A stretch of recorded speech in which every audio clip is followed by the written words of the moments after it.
오늘 함께 계실 하나님 말씀은 마가복음서 3장 13절로 19절 말씀입니다. 마가복음서 3장 13절로 19절 말씀입니다.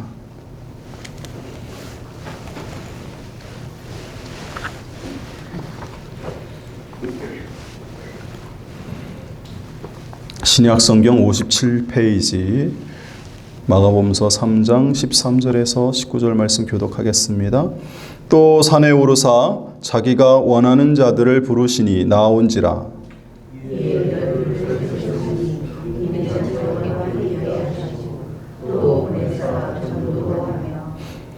귀신을 내쫓는 권능도 가지게 하려 하심이로라.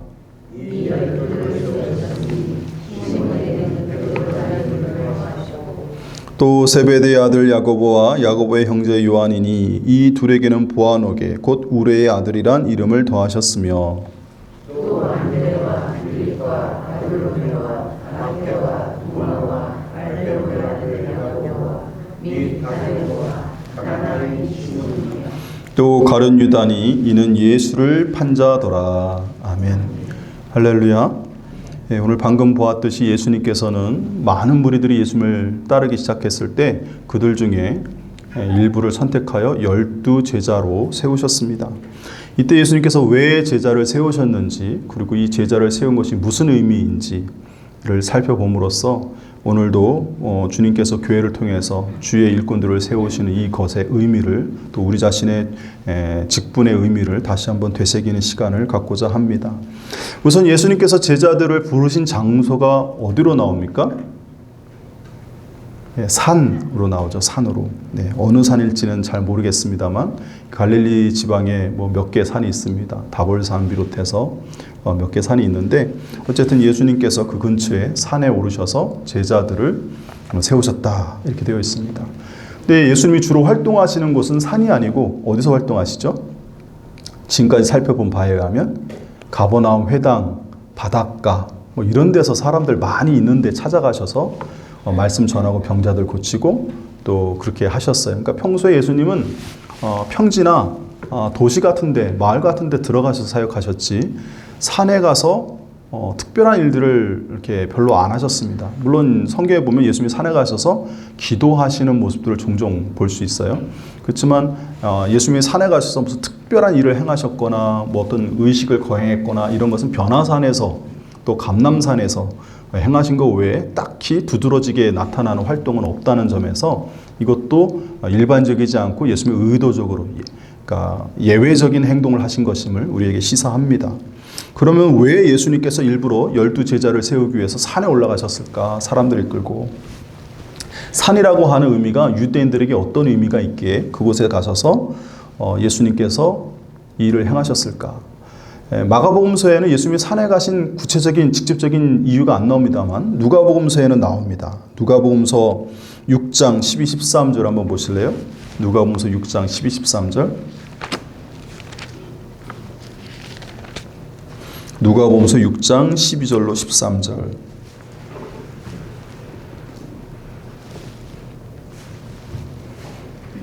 신약성경 98페이지입니다. 누가복음서 6장 12, 13절. 함께 읽습니다. 이때 예수께서 기도하시러 산으로 가사 밤이 새도록 하나님께 기도하시고 밝음에 그 제자들을 부르사 그 중에서 12를 택하여 사도라 칭하셨으니. 아멘. 여기서 사도는 누가복음서의 사도는 마가복음서나 다른 공관복음서의 제자를 뜻하고요. 다른 공관복음서나 요한복음서에서 무리라고 뜻하는 걸 누가복음서는 제자라고 이제 표현을 한다는 점에서 이 사도라는 표현이 제자를 세웠다는 것과 다르지는 않습니다. 어쨌든 누가는 명확하게 예수님이 이때 산에 올라가신 목적을 설명해 주고 있어요. 무엇하러 올라가셨죠? 기도하시러 올라가셨대요. 뭐하러 기도하러 올라가셨겠습니까? 그 다음에 일어나는 행동, 날이 밝자마자 밤새 기도하시고 날이 밝자마자 행하신 일을 보면 알죠. 무엇을 하기 위해서 가셨어요? 제자들을 세우기 위해서 그 문제를 놓고 기도하러 밤새 산에 가셨다는 거예요. 구약 성경에 보면 산은 어떤 장소냐? 광야와 마찬가지로 하나님의 계시의 장소예요. 그러니까 하나님의 사람들이 하나님을 만나고 하나님의 계시를 받는 장소로 종종 광야와 산이 등장합니다. 모세도 그렇고 엘리야도 그렇고 시내 산에서 하나님의 계시를 받습니다. 이스라엘 사람들에게 산은 하나님의 계시를 받는 장소예요. 그리고 이스라엘 사람들이 하나님 외에도 신을 믿을 때 그 신들을 위한 신전이나 이런 것들을 어디다 지었지? 어디다 지었어요? 평지에 지었어요? 산에다 지었어요? 예루살렘 시온산 위에 예루살렘 성전을 지었죠? 이스라엘 백성들이. 또 우상 숭배한다고 우상 숭배하는 그 신자들 때려 부술 때 뭐라고 표현되어 있죠? 종종 산당. 그러니까 이 고대 근동에서 신과 가까운 높은 곳에 신전 같은 것들을 짓고 신을 만나기 위해서 거기서 예배를 드리고 이래요. 그러니까 이스라엘 사람들이 마찬가지로 대상은 다르지만 하나님을 만나고 가까이 하고 그 계시를 듣기 원할 때 산에 올라가는 거죠. 그래서 산은 계시의 장소다 이렇게 이해하시면 됩니다. 그리고 예수님도 하나님의 말씀을 듣기 위해 계시를 받기 위해 이 문제를 놓고 산에 올라가서 밤새 기도하셨다 하는 점에서 이 산은 계시의 장소였기 때문에 예수님이 올라가셨다는 것이고, 누가가 밝힌 바대로 예수님이 올라가신 목적은 하나님의 계시를 받기 위해 어떤 문제에 대한 제자 세우는 것에 대한, 즉 이 제자를 세운 것은 그러면 결국 누구에 의해서 세워진 겁니까? 하나님입니까? 예수님의 자의입니까? 하나님의 뜻에 따라 예수님께서 세우신 게 12제자라는 사실이에요. 그리고 요한복음서에 보면 6장 12, 13절에 이런 말씀이 있습니다. 요한복음서 14장 10절에 죄송해요. 요한복음서 14장 10절에 나는 아버지 안에 있고 아버지는 내 안에 계신 것을 내가 믿지 아니하느냐. 내가 너희에게 이르는 말이 스스로 하는 것이 아니라 아버지께서 내 안에 계셔서 그 일을 하시는 것이다. 이렇게 말씀하셨어요. 그러니까 예수님이 말씀하시거나 예수님이 행하시는 일들은 다 누구의 것을 가지고 하는 거예요? 자신의 것이 아니고 하나님 아버지의 것을 가지고 하는 거예요. 예수님 하신 말씀은 다 하나님 아버지의 말씀이시고 예수님이 행하시는 일들은 하나님 아버지께서 시켜서 하시는 일들이에요. 그것이 가능한 이유는 예수님은 광야에 한적한 곳에 가서 새벽에 또는 한밤중에 산에 가셔서 기도하시면서 하나님과 소통하고 대화하시면서 계시를 받아가지고 그 말씀대로 행하셨기 때문에 이렇게 말씀하실 수 있는 거예요. 그러니까 이번에 12제자를 세우신 것도 명확하게 예수님께서 하나님께 계시를 받아서 세우신 것으로, 이것은 자신의 뜻에 따라 이루어진 게 아니고 하나님의 뜻에 따라 세워졌다는 사실을 우리에게 알게 합니다. 그리고 오늘날 교회 일꾼들 역시 바로 이와 같은 방식으로 세워짐을 여러분 믿으시길 바랍니다.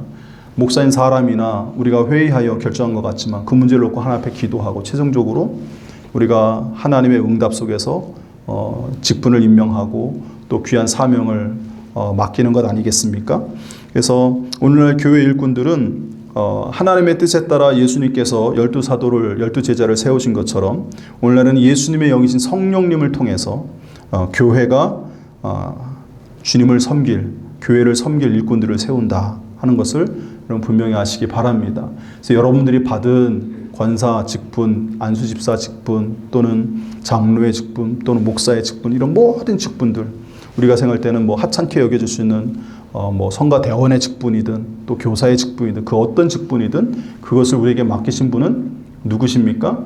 하나님, 성령님, 예수님이심을 여러분 분명히 알고 믿으시기를 바랍니다. 그렇기 때문에 그 일을 맡기신 주님을 위하여 우리가 이 일을 소홀히 여기지 말고 귀히 여기고 최선을 다해야 될 줄로 믿습니다.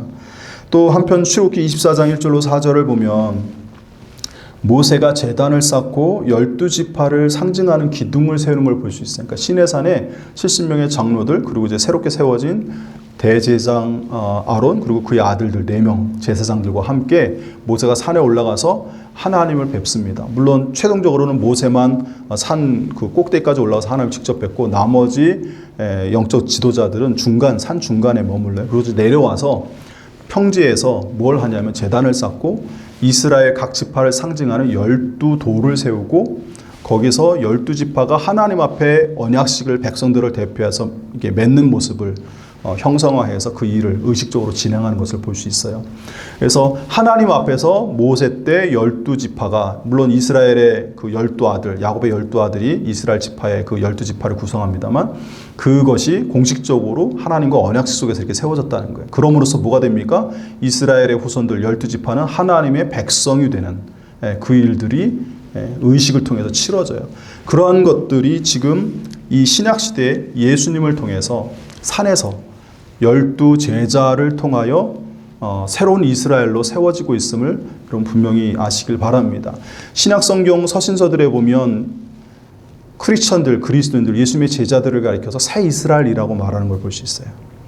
그러니까 구약의 혈통으로 이루어진 옛 이스라엘이 아니라 예수 그리스도를 그리스도로 영접하여 믿음으로 구원받은 하나님의 백성의 무리, 이게 새 이스라엘이라는 거예요. 그 새 이스라엘의 시작이 누구로부터 시작됩니까? 12제자로부터. 예수님이 이 제자들을 세움으로. 그래서 12제자가 구약의 12지파의 그 수장들을 대체한다, 이렇게 보시면 틀림없습니다. 그리고 이러한 12지파가 회복되는 이야기에 대한 예언이 구약 성경에 나와요. 그리고 외경에도 나옵니다. 이사야 49장 5절로 6절, 시락서 48장 10절, 그 외 몇몇 구절에 보면 마지막 종말의 때가 오면 하나님이 보내신 그리스도, 사도가 이 땅에 오면, 종이 오면 그가 그때 어떤 일들이 일어나냐면 잃어버린 이스라엘의 지파들이 회복되는 것에 대한 예언이 있어요. 무슨 얘기냐면, 여러분 12지파로 시작을 합니다. 이스라엘이, 그죠? 이 시내산 언약식 때 하나님께서 세우신 12지파. 근데 그때 이 지파 12지파 가운데 야곱의 아들 중에서 빠진 지파가 있죠. 지파라고 불리지만 12지파 안에 들어가지 못한 지파가 있어요. 누굽니까? 레위 지파. 요셉 지파가 레위 지파를 대신해서 에브라임, 므낫세 둘로 나뉘어가지고 한 지파씩 들어가잖아요. 엄밀히 얘기하면 13지파죠. 근데 12지파의 그 완전성, 10이라는 상징의 숫자를 지키기 위해서 하나님이 12지파를 하고, 이 레위는 자신을 섬기는 백성, 자신의 소유로 삼아버리세요. 그래서 이스라엘을 구성하는 12지파 안에는 들어가지 못하지만 하나님을 섬기는 특별한 지파로 독립적인 모습으로 남아요. 12지파 쭉 갑니다. 왕국시대까지. 근데 어느 때 이 12지파, 아까 잃어버린 지파라 그랬잖아요. 지파들이 사라지냐면 722년 북이스라엘 멸망 때 북이스라엘에 소속된 그 10지파들이 소멸돼요. 그 당시에 아수르 왕이 정책이 어떻게 펴냐면 그 백성들을 다른 곳으로 옮겨버려요. 거기에 계속 섞여 있으면 이 백성들이 난을 일으킬 수 있다, 이렇게 생각해서 반역을 할 수 있으니까 다른 민족들을 여기다 데려다가 섞고, 여기 있는 민족을 또 다른 데 가서 거기서 섞어요. 그래가지고 혼혈 족속들을 만들어내요. 그게 누굽니까? 사마리아인들. 그래서 온전한 이스라엘의 혈통이 아니고 이방인과 혼혈로 피가 섞인 혼혈인들이 되잖아요. 그래서 사마리아 사람들은 이 멸망 이후 직후 그 시기까지 경전으로 갖고 있었던 모세 오경만을 하나님의 말씀으로 받아들이고, 이스라엘의 멸망에 대해 예언한 그 예언자들의 가르침에 대해서는 성경으로 인정하지 않아요. 그래서 지금까지도 사마리아 사람들이 예루살렘에 가면 이제 이스라엘에 가면 3,000명 정도 아직 남아 있는데, 사마리아인들이, 그 사람들은 하나님을 믿는다고 하는데 모세 오경만 갖고 믿습니다. 어쨌든 그 사마리아 사람들이 그 잃어버린 10지파의 후손들과 이제 혼혈돼서 나온 사람들이에요. 그러니까 순수하게 이스라엘의 10지파는 없어요. 사라져요, 그때. 그리고 회복되지 않습니다, 지금까지도. 혈통적으로는. 그러면 무슨 지파만 남습니까? 당시에 남유다 지파의 혈통이었던 베냐민과 유다 지파만 남아요. 그게 예수님 당시까지 살아남아요. 포로에서 다시 돌아오고, 그들만의 순수한 신앙의 공동체를 에스라, 느헤미야가 혼혈을 거부하고, 그러니까 다른 민족과 결혼을 거부하고, 그 백성들하고만, 이스라엘 백성들끼리만 결혼해서 순수성을 지키려고 노력해서 결국 남은 게 베냐민 지파 그리고 유다 지파 출신들만 남아요.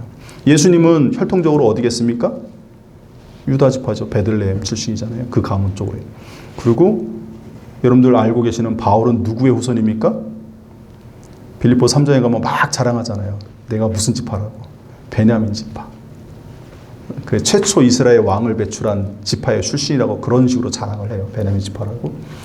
그러고 나서 남은 지파가 좀 있어요. 어떤 지파가 남았냐? 레위 지파가 남았어요. 근데 레위 지파가 숫자가 많이 남은 게 아니고 극히 적은 수가 남았어요.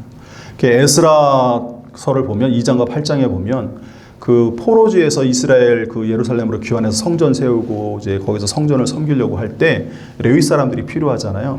그래서 포로지 바벨론 지역에 있는 레위 사람을 찾았는데 처음에 못 찾았어요. 그래서 사람들을 막 보내가지고 겨우 찾아낸 숫자가 몇 명 있는데 그 사람의 이름의 명단이 그 레위 지파 출신의 명단, 제사장 가문의 명단이 2장과 8장, 에스라 2장과 8장에 나와요. 근데 그 숫자가 많지는 않다. 그 사람들이 명맥을 이어서 예수님 당시까지 내려가요. 그러니까 엄밀히 얘기하면 예수님 당시에 어떤 지파들이 살아남았냐면 유다 지파, 베냐민 지파가 살아남고 레위 지파는 극소수, 온전치 못한 상태로 살아남은 상태예요. 그나마도 이 레위 지파 제사장 그 조상들 그 혈통을 따라서 예루살렘 성전을 섬기기는 하는데 그것도 온전치 못한 상태에다가 돈 주고 매간매직해가지고 정통성을 잃어버린 그런 사람들이 예루살렘에서 이제 성전을 섬기고 있는 그런 상황이에요. 그러니까 이스라엘 백성들의 입장에서 아까 말씀드린 이사야서 49장 5절로 6절에 보면 마지막 주님이 이스라엘 백성을 구원할 때가 오면 그때가 오면 이 잃어버린 지파들이 회복될 것이다 라고 그 시대적 상징으로 종말의 징조로 이렇게 얘기하거든요. 여기서 종말이라고 제가 얘기는 했습니다만 이 종말은 오늘날 신약시대, 교회 시대를 살고 있는 우리 그리스도인들이 생각하는 최후의 종말이 아니에요. 예수님이 오셔서 재림하셔서 심판하시고 새하늘과 새 땅이 이루어지는 종말을 얘기하는 게 아니고 구약 성도의 관점에서 보는 자신들을 구원하기 위해서 오실 메시아, 예수 그리스도의 초림 때를 생각하시면 됩니다. 이때 종말은. 어쨌든 유대인들이 그게 종말이라고 생각했어요. 그런 종말론적인 소망을 갖고 메시아를 기다리는데 그때 이루어질 일들이 여러 가지가 있는데 그 중에 하나가 잃어버린 12지파가 회복되는 걸 기다려요. 그래서 쿰난 공동체에 보면 그런 이상적인 왕이 오면 12왕을 왕자를 세우고 12제사장을 세우고 12레위인을 세워가지고 그 의결기구를 만들어서 36명으로 된 그러한 조직을 만들어서 새하늘 그 새 시대를 다스린다. 뭐 이렇게 이제 쿰난 공동체에 속한 사람들 그렇게 생각할 정도로 이 어쨌든 이스라엘의 그 회복에 대한 그 열망이 굉장히 많았다 하는 사실을 알 수 있습니다. 그러니까 그런 상황 속에서 예수님이 지금 새 이스라엘로 12제자를 세우셨다는 거잖아요. 그게 신약의 관점이에요. 다른 서신서, 성령을 통해서 나중에 사도들을 통해서 우리에게 알려준 하나님의 말씀이거든요. 그러니까 예수님은 새 이스라엘이라고 이렇게 표현을 안 하셨지만 다른 서신서들에 의하면 이 이스라엘, 크리스천들이 예수님의 제자들이 새 이스라엘이기 때문에 그 이스라엘을 상징하는 대표로 12명을 세웠다는 건 12지파를 다시 회복시켰다는 의미가 됩니다. 그러니까 이건 무슨 시사가 되냐면 그리스도가 이 땅에 오셔서 하실 일을 주님이 하셨다라는 것을 상징하는 의미가 돼요. 첫 번째로. 그리고 또 무슨 의미가 있냐면 그분이 바로 세우신 분이 그리스도다라는 뜻이 되기도 합니다. 그래서 이때 예수님이 12제자를 특별히 세운 것은 그 시대의 유대 백성들이 그토록 열망했던 이스라엘 잃어버린 지파의 회복을 주님이 실현하신 종말론적으로 성취하신 사건이고 예수님이 그리스도이심을 나타내는 아주 중요한 의미가 있는 행위다라는 것을 우리는 알 필요가 있습니다. 그러니까 이때 이스라엘 백성들의 생각과 근데 다른 점이 있죠. 뭐가 다릅니까? 이스라엘 백성들은 혈통적인 회복이 있을 거라 생각을 했어요. 그러니까 잃어버린 북이스라엘 10지파의 혈통이 어딘가 살아남아가지고 그들이 이 땅으로 다시 돌아올 거라고 생각을 했어요. 근데 예수님이 세우신 12지파를 상징하는 12제자는 어떤 사람들입니까? 혈통과 관계가 없어요. 혈통으로 따지면 그들은 다 베냐민 지파 아니면 뭐겠어요? 유다 지파 중에 한 사람이겠죠. 그 사람들은 지파 혈통으로는 12지파를 구성하는 존재가 아니에요. 무엇을 통해서 12지파를 구성합니까? 예수 그리스도를 믿는 믿음 안에서 영적인 새로운 이스라엘로 12지파를 상징하는 존재가 됩니다. 천국의 12진주문에 그 12사도의 이름이 새겨져 있는 그런 일들이 예언되어져 있는데 그런 것들을 여러분들이 잘 기억하셔서 믿는 자들이 새 이스라엘 백성임을 강조하는 이 신약의 관점에서 이 말씀을 잘 이해하시길 바랍니다. 그런 측면에서 보면 종말의 그 예언이 예수님을 통해서 성취됐고 그것을 이루신 분은 예수님이니까 예수님이야말로 뭐예요? 참 그리스도, 하나님을 대신하여 이 땅에 이스라엘 백성, 하나님의 백성을 구원하게 오신 분이라는 사실을 우리에게 나타냅니다. 그러니까 마가가 여기에 이 사실을 소개한 건 바로 그런 의미가 있다는 것이에요. 그리고 두 번째로 마가가 중요시 여긴 게 있죠. 뭘 중요시 이야기합니까? 예수님이 제자를 세울 때 세우신 목적에 대해 얘기해요. 그죠? 12제자를 세우셨다, 산에서 세우셨다라고 말함으로 방금 말씀드린 그러한 소망을 성취한 것으로 이야기했을 뿐만 아니라 세우신 목적에 대해 구체적으로 말씀을 하시는데 일반적으로 12지파의 회복과 관련해서 사람들이 생각하는 것과 좀 다른 이야기를 하시죠. 어떤 이야기를 하셨습니까? 첫 번째, 왜 세우셨습니까? 누구와 함께하게 하시려고? 예수님이 자기와 함께하게 하시려고. 새로운 이스라엘의 특징은 혈통이 중요한 게 아니고 예수님과 함께하는 게 중요해요. 그러니까 예수님에 대해서 우호적인 마음의 문이 열려가지고 주님과 함께 동역하고 주님과 함께 동고동락하는 자. 이게 새 이스라엘의 특징입니다. 얼마나 신분이나 혈통이나 이런 게 고귀한지는 중요치 않아요. 오직 예수 그리스도와의 관계가 중요합니다. 여러분들 우리가 직분도 사실 이 교회에서 아까 이제 하나님이 직분을 오늘날 우리에게도 주신다 그랬는데 그 직분을 준다고 할 때 이 직분은 우리가 얻고자 해서 세워지는 직분은 아닙니다. 주시는 거죠. 내가 장로 되고 싶다. 장로 세워줍니까? 자격이 된다고 판단할 때 교회가 추천해서 기도하는 가운데 하나님의 은혜 가운데 하나님이 세우시는 거고 집사 직분도 마찬가지죠. 하나님께서 목회자에게 감동을 주시고 생각을 주셔가지고 준비가 되고 이렇게 훈련되었을 때 집사의 직분을 주는 것이고 어떤 일을 맡길 때도 다 그 계획 속에서 하나님의 은혜 가운데 주시는 것이지 여러분들 나 이거 꼭 하고 싶어서 하겠습니다 라고 세워진 분도 간혹 있을 수 있으나 일반적이진 않죠. 그건. 그죠? 여러분 직분은 하나님이 주시는 거예요. 오늘 성경에도 보면 예수님을 따르는 무리들 가운데 나 제자 되고 싶어요 하고 이게 직분 여기서 제자는 따르는 그냥 일반 제자가 아니라 직분으로서의 제자잖아요. 그 제자 되고 싶어요라고 손들어서 된 사람 아무도 없습니다. 누가 됐습니까? 예수님이 원하시는 자들이. 예수님이 원하시는 자들이 세워진 거예요. 성경에 보면 성령의 은사에 대해서 이야기할 때 고린도전서에는 어떤 능력이나 어떤 내 안에서 역사나 하나님의 어떤 그런 은혜 이런 것들을 은사라고 해가지고 뭐 방언이니 지혜니 뭐 이런 걸 얘기합니다만 로마서 12장하고 에베소 6장에서 성령의 은사는 뭘로 나타나냐면 그런 것도 언급되지만 대부분 직분으로 언급됩니다. 가르치는 자, 위로하는 자, 섬기는 자. 그죠? 여기서 은사라고 그랬어요. 이거를. 은사는 선물이란 뜻이에요. 근데 성령의 선물, 성령의 은사라고 했어요. 그러면 교회의 직분은 누가 주시는 선물이에요? 성령께서 주시는 선물이란 뜻이에요. 내가 원해서 되는 게 아니고 성령께서 그 일을 감당하러 주시는 거예요. 예수님도 지금 제자들을 다른 조건 보고 뭐 능력돼서 뽑은 것도 아니고 주님께서 원하시는 자이기에 뽑으셨어요. 근데 그 기준이 뭘로 생각되어지냐면 오늘 성경 말씀에 보면 예수님과 함께 하게 하시려고 뽑았다 그랬잖아요. 그러면 예수님을 싫어하는 자에게 그런 직분을 주면 감당되겠습니까? 안 되겠습니까? 안 돼요. 감당이 안 돼요. 예수님을 가까이 하고 싶은 자, 예수님을 정말 열심히 따르는 자, 그 마음의 중심이 있는 자, 그런 자들을 주님이 특별히 눈여겨봤다가 기도하셔서 하나님께 허락받고 주님이 제자로 세우신 거예요. 이 모든 것은 주님이 판단하셔서 주님의 뜻에 따라 세워졌다라고 하는 거예요. 우리는 그것을 감사함으로 받고 주님의 은혜 가운데 그 직분을 잘 감당하기 위해 뭘 해야 됩니까? 주님의 부르심에 즉각적인 순종을 하면 됩니다. 능력이 부족하면 어떻게 해요? 라고 생각할 수 있지만 그건 뭐예요? 오늘 성경에 나와 있듯이 부족한 능력은 주님이 우리에게 주십니다. 주님이 직접 도와주시기도 하고요. 또 주님께서 가르쳐 주십니다. 이때 제자들이 예수님과 함께 있게 하라고 하시는 그 주님의 뜻에 어떤 의미가 있냐면 주님 곁에서 직접 동고동락하면서 하루 24시간 지켜보면서 하나님 나라 사역을 어떻게 해야 되는지 예수님이 어떤 분이신지를 다 보고 알게 하시는 거예요. 백문이 불여일견이라는 말이 있듯이 뭐 100번 듣는 것보다 한 번 보는 게 낫다는 거 아닙니까? 제자들을 짧은 시간 내에 효과적으로 잘 가르쳐서 주님을 대신할 사도로 세우시기 위해 주님이 행하신 방법은 주님과 함께 하는 거였어요. 그러면서 옆에서 모든 걸 지켜보고 직접 보고 그대로 행하라는 것이죠. 사람을 낚는 어부가 되게 하기 위해서 주님께서 제일 먼저 뭐 하셨다고요?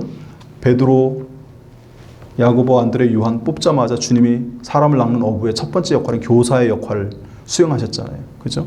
그래서 가버나움 회당에 가서 말씀 가르친 걸 보게 하셨어요. 그리고 거기서 또 뭐 하셨습니까? 사탄의 그물에 잡혀있는 영혼을 건져내서 하나님의 백성으로 만드는 일을 하셨죠. 귀신을 내어 쫓아서 하나님의 백성 만드셨어요. 이런 모든 일들을 주님이 직접 보고 듣고 경험하게 하심으로 예수님의 제자가 되게 하셨다는 거거든요. 그러니까 우리가 뭔가 능력이 부족하고 하면 주님이 어떻게 하시는 거예요? 능력을 주십니다. 그 직분에 맞는 능력을 주세요. 교사로 세우셨으면 교사로의 사명을 감당할 수 있도록 지혜의 믿음의 은사, 지식의 은사 이런 것들을 주시겠죠. 영분별의 은사 이런 걸 주시는 거죠. 그리고 주님이 훈련을 시키십니다. 은사를 주는 걸로 끝나는 게 아니고 훈련을 시키세요. 예수님의 제자들에게 지금 뭘 주셨습니까? 귀신을 내어쫓는 권능을 주셨어요. 근데 권능을 주시고 끝이 아니고 그들을 데리고 다니면서 훈련시키셨어요. 여러분들 잘 아시다시피 3년 동안 말씀을 비유로 하실 때 다른 사람들은 안 가르쳐줘도 제자들은 따로 불러가지고 그것이 무슨 의미인지 명확하게 알게 해주셨고요. 또 다른 사람들은 못 보는 뭐 예를 들면 회당장 야이로의 딸이 고침받은 사건 같은 경우 죽은 자가 다시 살아나는 기적을 아직 주님이 보여주길 원치 않았잖아요. 많은 사람들에게는. 그래서 주님이 그걸 직접 보게 3명만 데리고 가시죠. 베드로, 안드레, 야고보, 요한. 베드로, 야고보, 요한 3명만 데리고 가셨죠. 그러니까 그런 것들을 특별히 그들에게 행하시는 데는 특별한 의미가 있습니다. 다음 주에 오늘 성경 말씀에 나오는 12제자들의 명단과 더불어서 그들에게 특별히 주님께서 별명을 지어주신 자들이 있거든요. 왜 지어주는지 생각하시면서 이제 한번 말씀을 살펴볼 텐데요. 거기 보면 이 3명의 제자들만 따로 데리고 다니시는 이유가 있어요. 어쨌든 중요한 건 예수님께서 우리에게 부족한 것은 이렇게 채워주신다는 거예요. 그래서 주님께서 판단하실 때 제일 중요한 건 뭐냐면 주님과 함께할 의사가 있는가. 주님을 동고동락하면서 따를 의사가 있는가였어요. 특별히 우리가 알고 있는 이 12제자 가운데 앞서 제자로 부르신 자들이 있죠. 나를 따라오라고. 그러니까 제자라는 직분을 준 건 아니지만 제자로 삼으신 자들이 있었잖아요. 베드로, 야고보, 안드레, 요한. 근데 그 사람들이 예수님을 따를 때 어떻게 행동합니까? 예수님이 부르시자마자 배와 그물을 버려두고 또 배와 아버지를 버려두고 모든 걸 버리고 주님을 따라요. 주님을 따르기 위해서 모든 걸 포기하고 주님을 따라요. 이거보다 더 간절한 방법으로 주님과 함께 하고자 함을 나타내는 방법은 아마 없을 거예요. 그러니까 주님이 그러한 부분들을 보고 세우셨어요. 우리에게도 똑같이 필요한 것은 그것뿐입니다. 주님을 향한 온전한 믿음과 주님과 함께 하고자 하는 열정, 그리고 주님을 위해 헌신하고자 하는 마음이 우리가 있으면 다른 부족한 능력은 주님이 가르쳐 주시고 훈련시켜 주시고 또 때로는 우리가 가질 수 없는 능력, 예를 들어 귀신을 내어쫓는 권능은 사람이 아무리 노력한들 귀신을 내어쫓는 권능을 가질 수 있습니까? 그건 우리에게 속한 영역이 아니죠. 그건 하나님의 영역이에요. 그러한 것들은 하나님이 특별한 은사를 통해서 우리에게 주셔가지고 그 사명을 감당하게 하시는 거죠. 여러분, 우리가 병을 고칠 수 있는 능력이 사람에게 원래 있습니까? 없습니까? 영권으로. 그건 우리에게 없는 거죠. 하나님의 능력이 우리와 함께할 때 나타나는 현상이죠. 하나님이 그 능력을 우리를 통해서 역사하셔야 치유가 되는 거죠. 의술로 해야 고칠 수 있지만 못 고치는 질병이나 영적인 질병들은 그렇게 치유할 수밖에 없잖아요. 그건 우리가 얻을 수 있는, 노력해서 얻을 수 있는 게 아니고 그런 것들은 하나님이 주시는 거예요. 그리고 우리가 할 수 있는 것, 훈련해서 할 수 있는 것들은 하나님 뭐예요? 공급하세요. 훈련시켜요. 훈련. 그러니까 우리가 하나님 안에서 직분을 잘 감당하고 사명을 감당하고 그 부르심에 온전히 응답하려면 첫 번째로 우리는 뭘 가져야 되면 예수님에 대한 올바른 믿음을 갖고, 두 번째는 즉각적으로 순종하셔야 되고, 세 번째는 주님과 함께하여 훈련받고자 하는 의지가 있어야 돼요. 그럴 때 주님께서 우리를 귀하게 사용하시는 줄 여러분 믿으시길 바랍니다. 그리고 그 부르심에 우리가 온전히 응답해서 하늘나라에 갔을 때 상을 받는 하나님의 백성이 될 수 있음을 이 시간 분명히 아시기 바랍니다. 그래서 직분 받았다고 다 이룬 것 아니고 이제 시작이고 이제 배워야 한다는 사실을 여러분 기억하시길 바랍니다. 우리가 구원에 이르려면 일단 부르심에 응답해야겠죠. 순종하여 주님 앞에 나와야겠죠. 교회로 나와야 됩니다. 또 직분에 응답하여 헌신해야 됩니다. 그러나 그것이 끝이 아니고 다시 강조하지만 배우셔야 돼요. 그리고 주님으로부터 필요한 능력을 공급받으셔야 돼요. 그걸 위해선 말씀으로 훈련받는 것과 기도로 능력을 공급받는 일들을 여러분들이 소망하시고 추구하셔야 합니다. 그러니까 하나님 나라의 일은 예수님께서 귀신을 내어쫓는 권능을 주신 것에서 알 수 있듯이 이 사람의 이 세상에 속한 일이 아니고 영적인 세계에 속한 일이고 영적 전쟁의 현장이에요. 이것을 피할 수 있으면 피하면 참 좋겠지만 피할 수 없는 현장이에요. 예수를 믿고 예수를 위해서 교회를 위해서 헌신하고 하나님 나라 사역을 한다는 것은 이러한 영적 전쟁에 참전한다는 뜻인데 그것을 이길 수 있는 방법은 뭐밖에 없습니까? 주님으로부터 귀신을 내어쫓는 능력을 받는 것 외엔 다른 방법이 없어요. 교회의 사역은 눈으로 보면 세상에서 하는 뭐 교육이나 또는 뭐 여러 가지 함께 협력해서 하는 일들과 크게 다를 바 없이 보이지만 여러분 이것은 단지 육에 속한 것이 아니고 영에 속한 일이기 때문에 반드시 영적 전쟁이 수반됩니다. 그래서 우리가 해야 될 일이 반드시 해야 될 일이 뭐냐면 이것을 이길 수 있는 방법은 기도 외에는 다른 방법이 없어요. 기도 외에는 이런 유가 떠나가지 않는다고 마가복음 9장에 주님께서 분명히 말씀하시거든요. 여기서 이런 유란 귀신을 뜻해요. 악한 영들의 역사를 이기고 여러분들 삶 속에서 회방하는 사탄의 역사를 물리칠 수 있는 것은 주님으로부터 기도하는 주님께 기도하여 하나님의 능력이 우리에게 임하게 하는 것 외에는 다른 방법이 없습니다. 하나님의 능력과 은혜를 받는 방법은 기도 외에는 다른 방법이 없어요. 그래서 우리 예수 믿는 사람들은 항상 무슨 일을 하든 내가 인간적으로 준비할 거 다 준비한 후에 물론 하면서도 마찬가지입니다만 항상 이 문제를 하나님이 도와주시길 기도하셔야 되고 하나님이 같이 섭리하셔서 하나님의 능력으로 이 모든 것들이 사탄의 이 역사가 극복되어지도록 또 승리하도록 우리가 영적 준비를 해야 함을 여러분 기억하시길 바랍니다. 눈에 보이는 게 다가 아니다 하는 사실을 우리는 인지하셔서 항상 기도함으로 깨어 있으시기를 간절히 부탁을 드립니다. 그리고 주님께서 제자들을 부르신 또 다른 목적이 있죠. 무엇 때문에 부르셨습니까?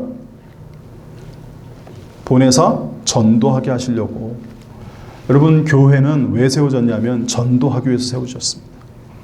땅끝까지 아버지와 아들과 성령의 이름으로 모두족 찾아가서 세례주고 그들을 예수님이 가르쳐 주신 말씀으로 가르쳐서 양육하여 세워서 주님 말씀대로 지키면서 살도록 하기 위해서 주님이 교회를 세우셨어요. 교회의 모든 조직은 친목 모임이 아닙니다. 목사와 성도가 친해지기 위해서 세워진 모임도 아니고 성도와 성도끼리 끼리끼리 친해지기 위해서 세워진 모임도 아니에요. 우리의 궁극적인 목적은 하나님의 복음을 땅끝까지 전하기 위해서 전도하기 위해서 하나님 나라를 확장하기 위해서 세워졌음을 항상 기억하시길 바랍니다. 그러니까 사람들끼리 아무리 친해도 전도하지 않는 교회는 주님의 교회의 사명을 감당하지 않는 거예요. 아무리 교회가 끼리끼리 잘 지내고 별 문제 없이 지내도 그것은 주님이 원하시는 교회의 올바른 모습은 아니다는 사실을 여러분 항상 기억하셔야 합니다. 우리가 서로 화목하고 잘 지내야 될 이유는 뭐예요? 하나님의 나라를 이곳에 이루고 또한 하나님의 말씀대로 살고 하나님의 말씀을 전하여 각 사람을 이곳에 데려와서 양육하기 위해서 그러니까 이 모든 건 다 하나님 나라를 위해 전도하기 위해서 우리가 행하는 것이죠. 예수님이 병자를 고치고 예수님의 말씀을 가르치고 예수님께서 사람들을 긍휼히 여기면서 그들을 돌보고 하는 모든 일들은 방금 말씀드린 전도하기 위해서 예수님이 행하시는 겁니다. 예수님은 전도하기 위해서 다른 마을로 떠나가시는 그 모습을 우리가 앞서 마가복음 1장에서 살펴본 바 있지 않습니까? 그래서 우리가 항상 교회의 존재 목적이 전도에 있다는 사실을 영혼 구원에 있다는 사실을 우리가 잊지 않아야 할 것입니다. 우리 신앙생활 하다 보면 종종 그걸 자꾸 잊어먹어요. 그리고 그것을 행하지 않아도 전도하지 않아도 우리가 아무 문제가 없다 이렇게 생각하는데 결코 그렇지 않다. 전도의 열매를 맺는 것과 전도를 하는 것은 다른 일이에요. 때를 얻든지 못 얻든지 늘 그것에 관심을 두고 하나님 말씀을 전하기 위해서 영적으로 그 영혼들을 위해서 기도하면서 나아가는 모습이 올바른 모습인 줄로 믿으시길 바랍니다. 그럴 때 우리도 하나님 앞에 영광 돌릴 수 있고 하나님이 원하시는 하나님 나라가 확장될 뿐만 아니라 하나님께서 여러분들의 삶에 복 주시는 은혜가 임할 것을 여러분 믿으시길 바랍니다. 하나님 나라 의를 구하는 자에게 이 모든 걸 더한다고 하셨습니다. 하나님이 원하시는 기뻐하시는 일들을 이번 명절 기간에 행하실 수 있기를 바랍니다. 근데 아까도 말씀드렸다시피 사람의 말로 전해봐야 의미가 없어요. 거기에 무엇이 뒷받침되어야 됩니까? 영적인 하나님의 도우심이 뒷받침이 돼야 돼요. 그걸 위해서는 그 영혼들을 위해서 기도하셔야 됩니다. 여러분 이번에 명절에 만나는 그런 친구들이나 친척들에게 하나님 말씀을 전하고자 하는 마음의 감동이 혹 오시거든 그들의 영혼을 위해서 기도를 좀 많이 준비하고 와서 하나님 말씀을 전하실 수 있기를 바랍니다. 물론 이번에 한번 전한다고 해서 바로 긍정적인 반응이 올 수도 있지만 안 올 수도 있어요. 그들의 반응에 일희일비하게 할 게 아니라 하나님이 내게 그 마음 주셨다는 사실이 일단 중요합니다. 누구가 이제 전도할 때 누굴 전도하겠다, 누구를 교회 다니도록 권면하겠다 할 때 그 마음의 감동이 왔다는 것 자체가 누가 주신 거예요? 이 마음은 주님이 주신 거니까 그 말씀에 순종하여 우리가 전해야 되는데 그냥 전할 수 없으니까 기도로 뒷받침해서 주님의 은혜 가운데 증거하십시오. 그렇게 하면 그런 것들이 쌓이고 쌓여서 우리가 사랑하는 가족과 형제 자매들이 구원되는 역사가 일어날 줄 믿으시길 바랍니다. 어쨌든 주님께서 예수님이 이때 12제자를 세우신 직접적인 이유는 세 가지였어요. 예수님과 함께 하시려고, 그리고 옆에서 직접 보고 배우게 하시려고, 그리고 그들을 보내서 똑같이 그 배운 바를 가르쳐 전하게 하려고. 근데 그 일을 할 때 그들의 능력만으로는 안 되니까 뭘 주시는 거예요? 귀신을 내어쫓는 능력, 사탄을 이길 수 있는 힘을 우리에게 주시려고. 우리도 그것을 받았습니다, 여러분. 그것을 활용하기 위해서는 근데 그냥 되는 건 아니에요. 무엇을 통해서 가능합니까? 기도를 통해서. 그걸 어떻게 할 수 있습니까? 여러분, 예수님이 둘씩 파송해서 할 때도 귀신을 쫓는 권능을 주셔서 보내셨거든요. 근데 사람들이 가서 전도했을 때 귀신도 쫓겨나가고 병도 고쳤어요. 그래서 제자들이 우리가 정말 이렇게 좋은 선교 결과를 가졌습니다 하고 주님께 자랑도 했어요. 칭찬도 받았습니다. 근데 그 직후에 주님이 변화산에 올라가셨을 때 9명의 제자들이 산 변화산 아래에 남아 있었는데 바리새 사람들과 논쟁이 붙었어요. 그 이유가 뭡니까? 귀신 들린 아이를 어느 아버지가 데리고 왔는데 그 아이를 못 고쳤어요. 나중에 예수님이 오셔가지고 그 아이를 고쳤죠. 귀머거리 그 아이를 고쳤는데 제자들이 나중에 가서 물어요. 왜 우리는 안 되고 주님은 가능했는지를. 그랬더니 그때 하신 말씀 주님이 뭐냐면 기도 외에는 이런 이유가 나가지 않는다 했어요. 그러니까 하나님 우리에게 능력을 주셨어도 그걸 우리 마음대로 우리 뜻대로 활용하는 게 아닙니다. 하나님의 능력은 하나님의 제가 허락이 있어야 되는 거예요. 그리고 하나님이 우리의 그 기도함을 통해서 간구할 때 그것을 들으시고 응답하셔서 역사하셔야 우리 안에서 그 능력이 발휘가 되는 거예요. 그러니까 우리 세소망교회 성도님들께서 항상 기억하셔야 될 게 기도가 필요하다 하는 사실을 항상 인지하시기 바랍니다. 요즘 여러분의 마음이 막 우울하고 어느 성도님이 귀신도 보셨다는데 그런 일들이 내 눈에 지금 현상적으로 일어나고 할 때 이게 하나님이 영적으로 사인을 주신 거잖아요. 그럴 때 우리가 해야 될 일이 뭡니까? 기도 외에는 다른 방법이 없어요. 기도 외에는 귀신을 내어쫓을 수 없고 사탄을 이길 수가 없습니다. 여러분들이 믿음 생활 잘 못하고 마음에 짜증이 나고 우울하고 막 이런 마음으로 힘들 때 여러분들 그것을 극복할 수 있는 길은 기도로 여러분들을 그렇게 만드는 영적 세력을 일단 쳐내셔야 됩니다. 그리고 육신이 연약하면 잘 먹으셔야 되고 또 몸이 지쳤으면 쉬셔야 되고 하셔야 되는데 이 영적인 것도 우리는 같이 가기 때문에 항상 기도함을 통해서 그런 것들을 쳐내고 극복한 후에 이런 회복과 육체적인 회복을 추구하셔야지 육체적으로 아무리 회복하려고 많이 먹고 뭐 잘 쉬고 해도 여러분 영적으로 기도하지 않으면 사탄의 영적 공격은 해결되지 않습니다. 근데 영적 사탄의 공격들이 쉼 없이 계속해서 주님 나라 가는 날까지 때때로 여러분들을 노리고 있다는 사실을 여러분 기억하셔서 이런 것들에 깨어 기도하시는 은혜가 있길 바랍니다. 기도합니다.